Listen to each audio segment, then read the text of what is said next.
Hi friends, నేను మీ Anil Kumar. Welcome back to our channel. ఈ వీడియోలో మనం ఈ మాక్ టెస్ట్లో మిగిలినటువంటి 13 బిట్స్ని చూడబోతున్నాం. ఇది TET paper 2A maths and science కోసం గవర్నమెంట్ ఇచ్చిన అధికారిక మాక్ టెస్ట్లో ఉన్నటువంటి సైకాలజీ బిట్స్నే నేను ఇలా PDF రూపంలో తయారు చేసి సేమ్ వాళ్ళు ఎలాగ ఆప్షన్స్ ఇచ్చారో అలానే, వాళ్ళు ఎలా క్వశ్చన్ ఇచ్చారో అలానే తయారు చేయడం జరిగింది. అదేవిధంగా ప్రతి బిట్ని కూడా నేను వివరించడం జరిగింది. అదేవిధంగా దానికి సంబంధించిన 4 ఆప్షన్ల గురించి నేను ఎక్స్ప్లెయిన్ చేయడం జరిగింది. కాబట్టి ఈ పార్ట్ 2 వీడియో పూర్తయ్యేసరికి ఈ చాప్టర్లో ఉన్నటువంటి మొత్తం 30 బిట్స్, అదేవిధంగా 120 ఆప్షన్స్ మీద మీకు పూర్తిగా పట్టు రావడం జరుగుతుంది. అదేవిధంగా ఏ చాప్టర్లో నుంచి ఎక్కువ ఇంపార్టెన్స్ ఇస్తుందని చెప్పేసి నేను ఈ వీడియోలో చెప్పడం జరుగుతుంది. కాబట్టి మీకు సైకాలజీ మీద ఒక పూర్తి ఐడియా అనేది రావడం జరుగుతుంది. అందుకే ఈ వీడియోని మొదటి నుంచి చివరి వరకు స్కిప్ చేయకుండా చూడండి. అదేవిధంగా లైక్, షేర్, సబ్స్క్రైబ్ చేయడం మర్చిపోకండి. ఫ్రెండ్స్, ఇక చాప్టర్లోకి వెళ్దాం. ఇందులో మనకు ఫస్ట్ బిట్ వచ్చేసి అభ్యసన వైకల్యం అనే భావనను పరిచయం చేసినది ఎవరు? The term learning disabilities was introduced by option 1 Kirk, option 2 Parker, option 3 Johnson, option 4 Marland. Correct answer is option 1 Kirk. Friend, నేను ఒక వీడియో చేశాను, అది మీకు గుర్తుండే ఉంటుంది. అభ్యసన ఇబ్బందులు లేదా లెర్నింగ్ డిఫికల్టీస్ అనేసి ఒక వీడియో చేయడం జరిగింది. అందులో నేను తయారు చేసిన ఫస్ట్ బిట్ ఏదైనా ఉందంటే అది ఇదే. అభ్యసన వైకల్యం అనే భావనను పరిచయం చేసింది కిర్క్ అని చెప్పేసి చెప్పడం జరిగింది. మీకు అభ్యసన ఇబ్బందులు అనగానే గుర్తు రావాల్సిన ఒకే ఒక పేరు శామ్యూల్ కిర్క్ అని చెప్పేసి నేను చెప్పడం జరిగింది. ఫ్రెండ్స్, ఈ బిట్ నేను చూసినాక మాక్ టెస్ట్లో నా ఆత్మవిశ్వాసం అనేది రెట్టింపైంది. ఫ్రెండ్స్, నేను కూడా నన్ను ఫాలో అవుతున్న ప్రతి ఒక్క అభ్యర్థికి సహాయం చేసిన వాడిని అవుతున్నాను అనేటువంటి ఫీలింగ్ నాకు రావడం జరిగింది. ఫ్రెండ్స్, కాబట్టి నేను తయారు చేసేటువంటి ప్రతి బిట్ కూడా అది మీ యొక్క టెట్లోను మరియు డిఎస్సి యొక్క ప్రయాణంలో ఖచ్చితంగా ఉపయోగపడుతుంది అనడంలో ఎటువంటి సందేహం లేదు. ఈ లెర్నింగ్ డిఫికల్టీస్ లేదా అభ్యసన వైకల్యాల గురించి మనం చెప్పుకున్నామంటే మీకు బ్రీఫ్గా ఇన్స్ట్రక్షన్ ఇస్తాను. ఒకటి డిస్ఫేసియా గురించి మాట్లాడుకున్నాం. Aphasia, dyslexia, alexia, dysgraphia, agraphia, dyscalculia, వీటన్నిటిని ఏమంటారంటే అభ్యసన ఇబ్బందులు అని అడగడం జరుగుతుంది. వాడు బిట్ ఎలా ఇవ్వచ్చు అంటే ఈ క్రింది వారిలో అభ్యసన ఇబ్బందులు కానిది అని అడిగినప్పుడు కూడా మీరు వీటిని గుర్తుపెట్టుకోవాలి. కాబట్టి నేను చెప్పడం జరుగుతుంది. నెక్స్ట్ బిట్ 19th చూసుకున్నట్లయితే టర్నర్ సిండ్రోమ్ వల్ల వచ్చే అవకాశం ఉన్నటువంటి వైకల్యం అని ఏంటని అడిగాడు. ఇక్కడ 4 ఆప్షన్లు మీరు గమనించండి. ఒకటి శ్రవణ వైకల్యం, దృష్టి వైకల్యం, మరగుజ్జుతనం, 4వ చూసుకున్నట్లయితే అభ్యసన వైకల్యం. ఇందులో కరెక్ట్ ఆన్సర్ వచ్చేసి ఆప్షన్ 3 మరగుజ్జుతనం. సార్, ఎలా చెప్తున్నారు? ఈ టర్నర్ సిండ్రోమ్ అనేది మహిళల్లో మాత్రమే కనిపించేటువంటి ఒక క్రోమోజోముల యొక్క అపసమ్యత. ఇందులో X క్రోమోజోమ్లో ఒకటి లేకపోవడం వల్ల ఎత్తు తక్కువగా ఉండడం, శారీరక పెరుగుదల స్లో అవ్వడం వంటి సమస్యలు అనేది రావడం జరుగుతుంది. అందుకే టర్నర్ సిండ్రోమ్ అంటే సాధారణంగా మరగుజ్జుతనం, దీన్నే డ్వార్ఫిజం అంటారు. ఫ్రెండ్, క్వశ్చన్ ఎలా అడగవచ్చు అంటే డ్వార్ఫిజం మీద కూడా క్వశ్చన్ని ఫ్రేమ్ చేసే అవకాశం ఉంది. ఎత్తు తక్కువగా ఉండే వైకల్యాన్ని ఏమంటారంటే మరగుజ్జుతనం అనడం జరుగుతుంది. ఇక మిగతా ఆప్షన్స్ గురించి చెప్పండి సార్ అంటే మొదటిది శ్రవణ వైకల్యం కదా, అంటే చెవుల ద్వారా శబ్దం వినే శక్తి తగ్గడాన్ని ఏమంటారంటే శ్రవణ వైకల్యం అంటారు. ఇది ఎలా రావచ్చు అంటే ఇది జన్యుపరంగా రావచ్చు లేదా ప్రమాదాలు, ఇన్ఫెక్షన్ వల్ల కూడా రావచ్చు. సో దీనికి టర్నర్ సిండ్రోమ్ తోటి సంబంధం లేదు. రెండవదిగా చూసుకున్నట్లయితే దృష్టి వైకల్యం.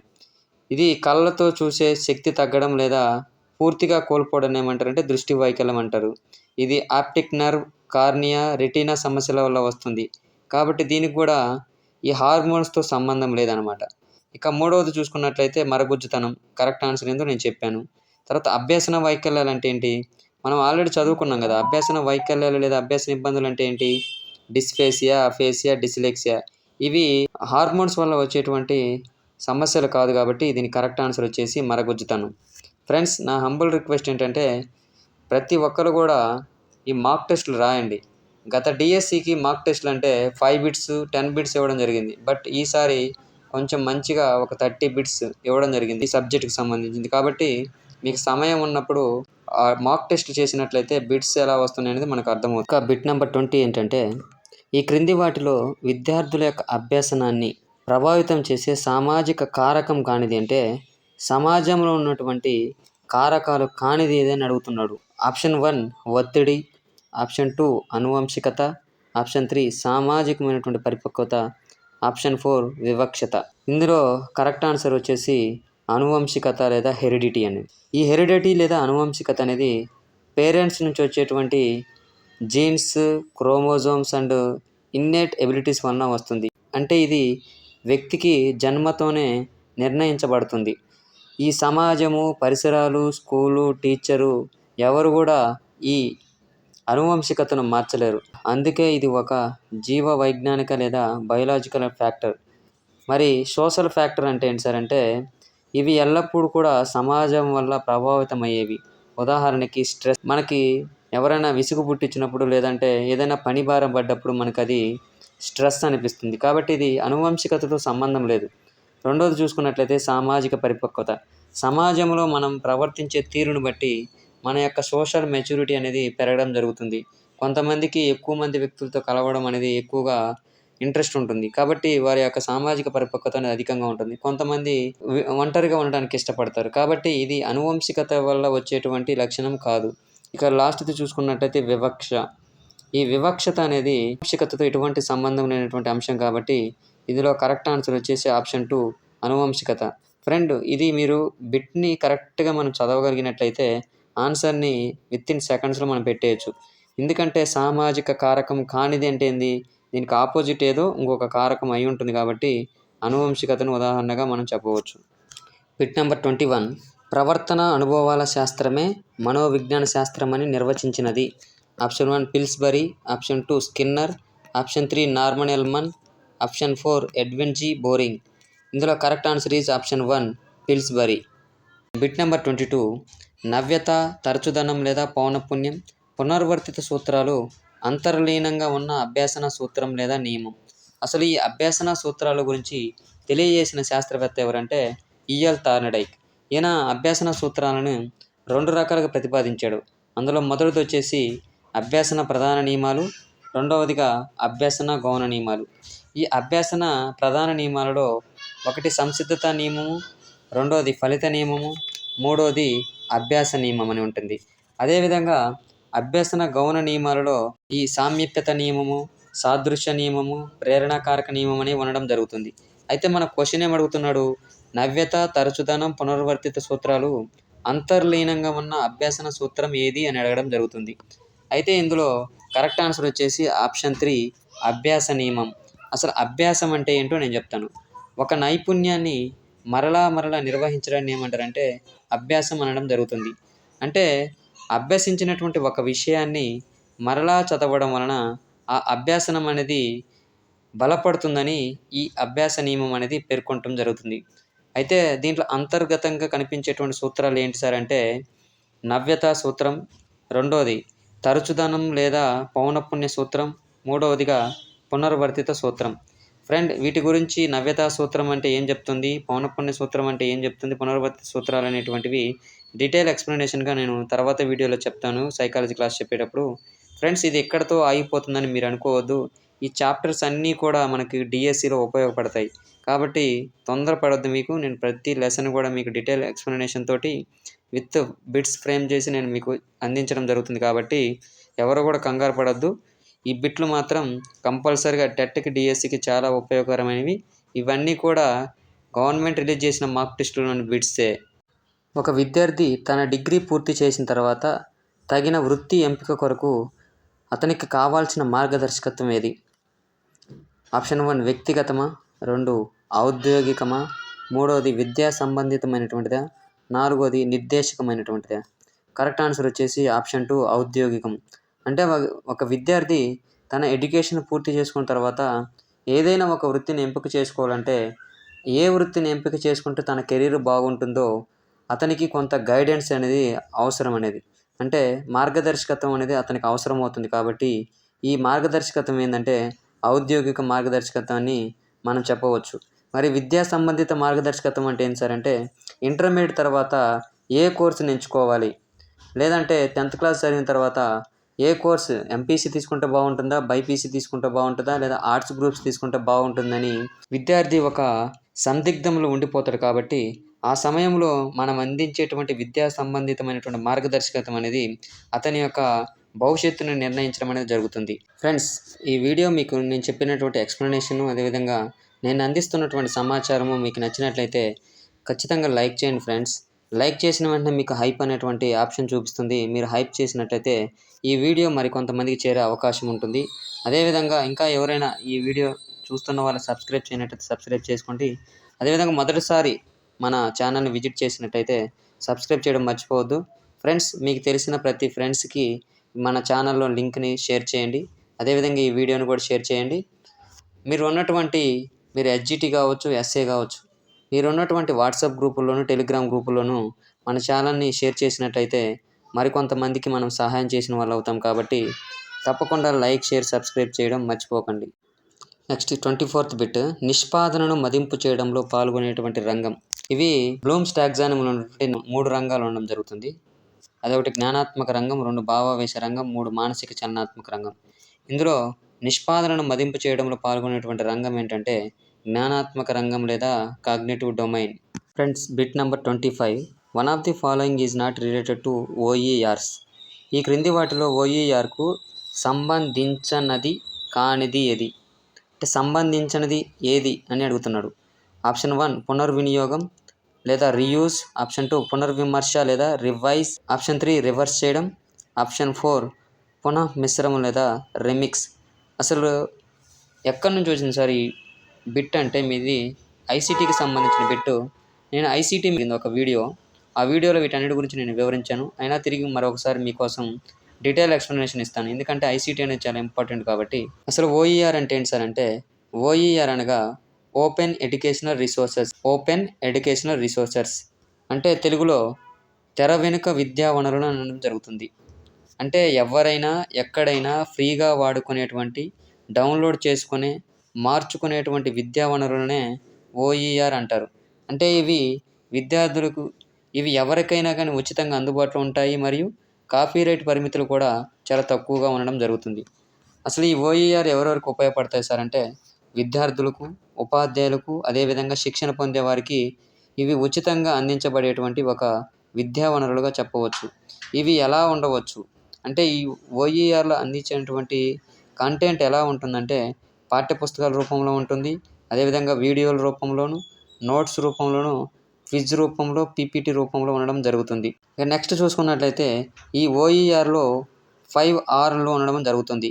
అందులో మొదటిది వచ్చేసి రీయూజ్, అంటే మళ్ళీ వాడడం, అంటే వారు పంపించేటువంటి కంటెంట్ని యథావిధిగా మనం వాడుకోవచ్చు. రెండవది చూసుకున్నట్లయితే రివైజ్, అంటే మార్చుకోవడం. ఓఈఆర్ కంటెంట్ని మన అవసరాలకు తగ్గట్లుగా ఎడిట్ చేసుకోవచ్చు. ఇక మూడవదిగా రిమిక్స్ అనగా కలపడం. వేరువేరు ఓఈఆర్ పదార్థాలను కలుపుకొని కొత్త మెటీరియల్ని రూపొందించుకోవడం జరుగుతుంది. అదేవిధంగా నాలుగవదిగా రీడిస్ట్రిబ్యూట్, అంటే మళ్ళీ వాటిని పంచడం. మనము తయారు చేసినటువంటి కొత్త ఓఈఆర్లను లేదా ఫ్రీ కంటెంట్ని ఇతరులకు పంపించవచ్చు. ఇక ఐదవదిగా చూసుకున్నట్లయితే రిటైన్ అంటే ఏంటంటే నిల్వ చేసుకోవడాన్ని ఏమంటారంటే రిటైన్ అంటారు. అనగా మనం తయారు చేసినటువంటి ఏదైనా మెటీరియల్ని కానీ డౌన్లోడ్ చేసుకొని కాపీ పెట్టి నిల్వ చేసి ఎప్పుడైనా వాటిని మనం తిరిగి వాడుకోవడం జరుగుతుంది. ఓవరాల్గా ఓఈఆర్ అనగా ఓపెన్ ఎడ్యుకేషనల్ రిసోర్సెస్. వీటిని ఫ్రీగా వాడుకునే మరియు మార్చుకునేటువంటి అవకాశం ఉన్నటువంటి ఒక విద్యా వనరులుగా చెప్పవచ్చు. వీటిలో పుస్తకాలు, వీడియోలు, నోట్స్, యాప్స్ మొదలైనవి ఉంటాయి. ఓఈఆర్లో 5Rs ఉండడం జరుగుతుంది. చాలా చాలా ఇంపార్టెంట్. అందులో ఒకటి రీయూజ్, రెండవది రివైజ్, మూడవది రిమిక్స్, నాలుగవది రీడిస్ట్రిబ్యూట్, ఐదవదిగా రిటైన్. కాబట్టి ఇందులో ఓఈఆర్కి సంబంధం లేనిది ఏంటంటే ఆప్షన్ 3, రివర్స్ చేయడం అనేది ఓఈఆర్లో ఉండదు. తర్వాత bit number 26, motivation depends on the needs of the individual. ప్రేరణకు సంబంధించిన సరికాని ప్రకటన. ఆప్షన్ 1 ప్రేరణ అనేది అభ్యసనానికి రాజమార్గం. ఆప్షన్ 2 ప్రేరణ అనేది అభ్యసన వేగాన్ని నిరోధిస్తుంది. ఆప్షన్ 3 ప్రేరణ అనేది గమ్యం వైపు నడిపించే ప్రక్రియ. ఆప్షన్ 4 ప్రేరణ వ్యక్తి అవసరాలపై ఆధారపడి ఉంటుంది. ఇందులో ప్రేరణకు సంబంధించి సరికాని ప్రకటన అంటున్నాడు. అంటే ఇక్కడ నెగిటివ్ స్టేట్మెంట్ ఏదని అడుగుతున్నాడు. ఇక్కడ మీకు ఇచ్చినటువంటి 4 ఆప్షన్స్లో మొదటి ఆప్షన్ అనేది ప్రేరణ అభ్యసనానికి రాజమార్గం అన్నాడు. అంటే మనకు ఉన్నటువంటి ఏదైతే మోటివేషన్ మనకు ఉంటుందో ఆ మోటివేషన్ అనేది మనం ఏదైనా కొత్త విషయాలు నేర్చుకోవడానికి ఒక మార్గంగా ఉపయోగపడుతుంది అంటున్నాడు. అది సరైన ఆప్షనే. ఇక రెండవ ఆప్షన్ ఏముంది, ప్రేరణ అనేది అభ్యసన వేగాన్ని నిరోధిస్తుంది. ఇది రాంగ్ స్టేట్మెంట్. ఎందుకంటే ఒక వ్యక్తి ఏదైనా ఒక విషయాన్ని నేర్చుకోవాలనేటువంటి మోటివేషన్ పొందినట్లయితే అది అతని యొక్క అభ్యాసన వేగాన్ని పెంపొందిస్తుంది కానీ అతని యొక్క అభ్యాసన వేగాన్ని ఎట్టి పరిస్థితుల్లోనూ అది నిరోధించదు. కాబట్టి ప్రేరణకు సంబంధించి సరికాని ప్రకటన ఏందంటే, ప్రేరణ అనేది అభ్యాసన వేగాన్ని నిరోధిస్తుందనేది సరికాని ప్రకటన. ఆప్షన్ 2. ఆప్షన్ 3 ఏంటి? ప్రేరణ అనేది గమ్యం వైపు నడిపించే ప్రక్రియ. యెస్, ఎవరైనా మనకు ఒక మోటివేషన్ ఇచ్చినట్లయితే మనం ఏదైతే గమ్యాన్ని చేరుకోవాలనుకుంటున్నామో ఆ గమ్యాన్ని చేరుకోవడానికి ఈ ప్రేరణ లేదా మోటివేషన్ అనేది మనకు ఉపయోగపడడం జరుగుతుంది. 4వది, ప్రేరణ అనేది వ్యక్తి యొక్క అవసరాలపై ఆధారపడి ఉంటుంది. Bit number 27. ఫిట్ ఇండియా కార్యక్రమం యొక్క ఉద్దేశం ఏంటి? ఆప్షన్ 1 పరిశోధన, ఆప్షన్ 2 హాజరు పెంపుదల, ఆప్షన్ 3 శారీరక ఆరోగ్యం, ఆప్షన్ 4 పరీక్షలకు సిద్ధత. కరెక్ట్ ఆన్సర్ ఈజ్ ఆప్షన్ 3 శారీరక ఆరోగ్యం. Question number 28. ప్రత్యక్షం అనే ప్రక్రియలోని 5 దశలు ఉంటాయి. ఆ 5 దశల్లో ఉన్నటువంటి మొదటి దశ ఏదని అడగడం జరిగింది. ఆప్షన్ 1 ఉద్దీపన ఎంపిక, ఆప్షన్ 2 ఉద్దీపనల యొక్క స్వీకరణ, ఆప్షన్ 3 ప్రతిస్పందన, ఆప్షన్ 4 నిర్వహణ. కరెక్ట్ ఆన్సర్ వచ్చేసి మొదటి దశ ఉద్దీపన యొక్క ఎంపిక అనేది ప్రత్యక్ష ప్రక్రియలో ఉన్నటువంటి మొదటి దశగా చెప్పవచ్చు. ఫ్రెండ్స్, నా అనుభవం మీకు చెప్తున్నాను. మీరు ఎప్పుడైనా కాంపిటేటివ్ ఎగ్జామ్కి ప్రిపేర్ అయ్యేటప్పుడు, ఎస్పెషల్లీ డిఎస్సికి మనం ప్రిపేర్ అవుతున్నప్పుడు లేదా టెట్కి ప్రిపేర్ అవుతున్నప్పుడు దయచేసి మీరు ఎవరు కూడా ఇతరులతో పోల్చుకోవద్దు. ఎందుకంటే సాధారణంగా మనము కాంపిటేటివ్ వరల్డ్లో ఉంటుంటాం కాబట్టి కాంపిటీషన్ అనేది అవసరమే కానీ పోలిక అనేది అవసరం లేదు ఫ్రెండ్. ఎందుకంటే మీరు ఎగ్జామ్స్ రాస్తుంటారు. ఈ మధ్యకాలంలో వాట్సాప్ యొక్క యుద్ధాలు ఎక్కువైపోతున్నాయి కాబట్టి వాట్సాప్లో ఎగ్జామ్ పెట్టినప్పుడు మనం ఎక్కడో ఉంటాం, 15th ప్లేస్లోనో 20th ప్లేస్లోనో లేదంటే చివరిలో ఉండడం వల్ల మనకేందంటే మన కాన్ఫిడెంట్ అనేది దెబ్బతింటుంది. ఫ్రెండ్, నేను చెప్తున్నాను కదా, మీరు ఏదైతే అయి ఉన్నారో అది మీరు ఖచ్చితంగా మీ ఎగ్జామ్లో మీ రిజల్ట్ చూపిస్తుంది. కాబట్టి ఈ మధ్యలో వచ్చేటువంటి ఈ రిజల్ట్ వల్ల నీ యొక్క గమ్యం అనేది నిర్ణయించబడదు. ఎందుకంటే నేను చెప్తున్నాను, నేను ఏ ఒక్కరితో పోలిక పెట్టుకోలేదు ఫ్రెండ్. నేను ఏదైతే చదవాలనుకుంటున్నానో నా ఎయిమ్ ఏంటంటే డిఎస్సిలో ఉద్యోగం సాధించాలనే ఉద్దేశంతోనే నేను గట్టిగా కూర్చొని చదివాను కాబట్టి నేను అంత దూరం రాగలిగాను గత డిఎస్సిలో. So don't compare with others. మీరు ఏదైతే చదవాలనుకుంటున్నారో దాన్ని ఒక టార్గెట్ పెట్టుకొని నేను డిఎస్సిలో ఉద్యోగం సాధించాలనేటువంటి ఒక టార్గెట్ని పెట్టుకొని మీరు చదివినట్లయితే మీకు ఖచ్చితంగా ఉద్యోగం రావడం జరుగుతుంది. ఎవరైతే రిపీటెడ్గా వారి యొక్క సిలబస్ని పూర్తి చేసి ప్రాక్టీస్ బిట్స్ చేసుకుంటారో వాళ్ళు ఖచ్చితంగా నెంబర్ 1 ర్యాంకులో ఉండడం అనేది జరుగుతుంది ఫ్రెండ్స్. ఇది అక్షర సత్యం. ఇక 29 బిట్ వచ్చి ఇవి భావనలను అభ్యసించే పద్ధతులను ఇవ్వడం జరిగింది. అందులో మొదటి ఆప్షన్ ఆవిష్కరణ, 2 పోలికలు మరియు భేదాల ద్వారా, 3 ఉదాహరణల ద్వారా, 4 పదాల ద్వారా. ఆప్షన్స్ వచ్చేసి ఏ బి మాత్రమే, option 2 ABC, option 3 ABCD, option 4 A మాత్రమే. ఇందులో కరెక్ట్ ఆన్సర్ వచ్చేసి ఆప్షన్ 3 ఏబిసిడి. భావనలను అభ్యసించే పద్ధతులు ఆవిష్కరించడం ద్వారా లేదా పోలికలు భేదాల ద్వారా, 3 ఉదాహరణల ద్వారా, 4 పదాల ద్వారా ఈ భావనలను నేర్చుకోవడం అనేది జరుగుతుంది. సైకాలజీ మాక్ టెస్టుల్లోని చివరి బిట్ చాలా క్రిటికల్ బిట్. ఇది కన్ఫ్యూజ్డ్ బిట్ అనమాట. ఇది రసాయనిక శాస్త్రంలోని అణువుల యొక్క అంశాలు మరియు ఎలక్ట్రాన్ల యొక్క కూర్పు గురించినటువంటి జ్ఞానం. అంటే ఒక శాస్త్రంలో ఉన్నటువంటి జ్ఞానం ఆధునిక భౌతిక శాస్త్రం నేర్చుకోవడానికి సహాయపడినట్లయితే, అంటే వేరొక శాస్త్రాన్ని నేర్చుకోవడానికి సహాయపడినట్లయితే ఈ అభ్యాసం ఏ రకమైన అభ్యాసన బదలాయింపుకు సంబంధించినటువంటి సిద్ధాంతం అని అడగడం జరిగింది. ఇక్కడ అభ్యాసన బదలాయింపు సిద్ధాంతాలు వచ్చేసి 5 ఉండడం జరుగుతుంది. ఫ్రెండ్స్, చాలా జాగ్రత్తగా వినండి. ఇది అభ్యాసన బదలాయింపు సిద్ధాంతాలు ఏంటంటే 5. అందులో 1 విద్యుక్త క్రమశిక్షణ సిద్ధాంతం, 2వది సమరూప మూలకాల సిద్ధాంతం, దీన్నే సమరూప అంశాల సిద్ధాంతం అనడం జరుగుతుంది. 3వదిగా సాధారణీకరణ సిద్ధాంతం, దీనిని ప్రతిపాదించింది చార్లెస్ జెడ్. 4వది వచ్చేసి ఆదర్శాల సిద్ధాంతం, ఈ ఆదర్శాల సిద్ధాంతాన్ని ప్రతిపాదించింది డబ్ల్యూసి బాగ్లే. తర్వాత 5వది వచ్చేసి ట్రాన్స్పోజిషన్ సిద్ధాంతం, దీన్ని ప్రతిపాదించినటువంటి వారు వచ్చేసి గెస్టాల్ట్ వాదులు. ఉదాహరణకి కోహ్లర్, కోఫ్కా మరియు వర్ధమాన్ వంటి వారు ఈ ట్రాన్స్పోజిషన్ సిద్ధాంతాన్ని ప్రతిపాదించడం జరిగింది. ఇక్కడ వాడు ఏమంటుండు, రసాయన శాస్త్రం అంటే ఒక శాస్త్రంలో నేర్చుకున్నటువంటి జ్ఞానం మరొక శాస్త్రంలో నేర్చుకున్నటువంటి జ్ఞానానికి సహాయపడినట్లయితే ఇదేంటంటే అనుకూల బదలాయింపు అంటాం చూసావా, దానికి సంబంధించింది అనమాట. దీనికి కరెక్ట్ ఆన్సర్ వచ్చేసి ఆప్షన్ 2 సమరూప మూలకాల సిద్ధాంతం అనమాట. దీన్ని ప్రతిపాదించిన శాస్త్రవేత్త వచ్చేసి ఈఎల్ థార్న్డైక్. దీన్ని బలపరిచింది వచ్చేసి వుడ్వర్త్. అంటే ఇక్కడ సమరూప మూలకాల సిద్ధాంతం అంటే ఏంటంటే అభ్యసించేటువంటి విషయాల మధ్య కానీ, పద్ధతుల మధ్య కానీ, లేదంటే సూత్రాల మధ్య కానీ సారూప్యత వలన అభ్యాసన బదలాయింపు జరుగుతుందని ఈ సిద్ధాంతం పేర్కొంటుంది కాబట్టి దీనికి కరెక్ట్ ఆన్సర్ వచ్చేసి సమరూప మూలకాల సిద్ధాంతం రెండో ఆప్షన్ని కరెక్ట్ ఆన్సర్గా చెప్పడం జరుగుతుంది. ఫ్రెండ్స్, ఇంతవరకు మనము ఈ ఏపీ టెట్కి సంబంధించినటువంటి మాక్ టెస్ట్లో ఉన్నటువంటి 30 బిట్స్కి సంబంధించినటువంటి క్వశ్చన్స్, అందులో ఉన్నటువంటి ప్రతి ఆప్షన్కి నేను ఎక్స్ప్లెనేషన్ ఇవ్వడం జరిగింది. ఫ్రెండ్, సైకాలజీకి సంబంధించినటువంటి నేను చేసినటువంటి వీడియోలు మన ఛానల్లో అందుబాటులో ఉన్నాయి. ఎవరైనా ఇప్పటివరకు కూడా చూడనట్లయితే ఆ వీడియోలు చూడండి. ఎందుకంటే మనం డిస్కస్ చేసినటువంటి టాపిక్స్లో నుంచి చాలా బిట్లు డైరెక్ట్గా రావడం జరిగింది. కాబట్టి ఎవరైనా మొదటిసారిగా మన ఛానల్ విజిట్ చేసినట్లయితే ఒక్కసారి మన ఛానల్లోకి వెళ్ళి ప్లేలిస్ట్లో సైకాలజీకి సంబంధించినటువంటి వీడియోలు ఉండడం జరిగింది. ఇంకా రాబోయే రోజుల్లో మరింత ఎఫెక్టివ్గా మీకోసం నేను వీడియోలు చేయడం జరుగుతుంది. కాబట్టి రాబోయే వీడియో ఫిజిక్స్ చెప్పడం జరుగుతుంది.